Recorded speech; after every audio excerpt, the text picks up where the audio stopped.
She gets the last look at Denzel before he dies, and then the fifth moment, I suppose, is him dying in the car. But it's one after the other. These emotional hits are bang, bang, bang. There's actually, I said there's four, there's five of them. They never stop coming. But I don't know. I think it's just because Denzel and Dakota and Rada was so honest and so engaging, and also, I think in terms of what I did in terms of changing the stylistically, I just kept giving audiences a breath between each of the emotional hits. It helps them rejuvenate and reevaluate for the next hit.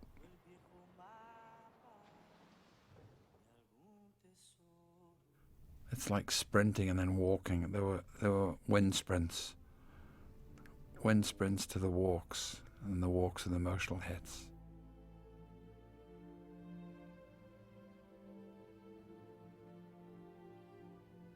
And this very end here, this is a flashback, or it was at the beginning of the movie when Denzel was driving into Mexico.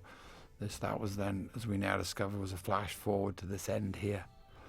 And and I shot this with hand crank, which I was worried about, because here again, I was really lucky. This is my second day of good weather, but we were driving on this flatbed trailer with a car, and we just kept doing tilt downs off the volcano to Denzel's face. And then we watch him slowly fade and die in the back of the car.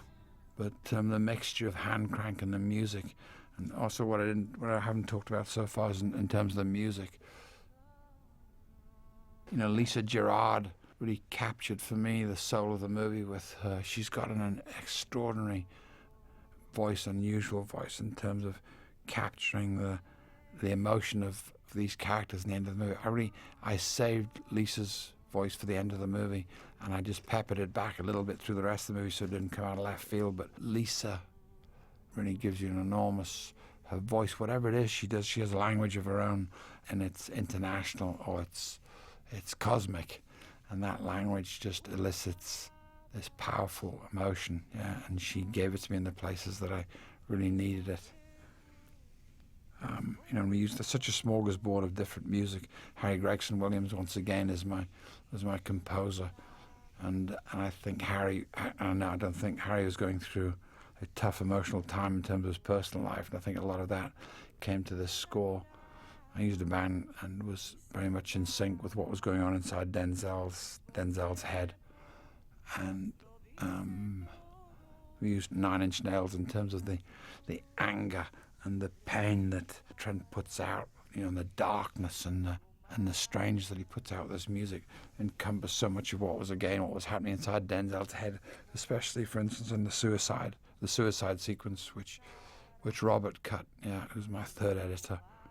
And that was his idea, to bring Nine Inch Nails to that particular sequence, because it really did articulate the dark pain that Denzel was feeling.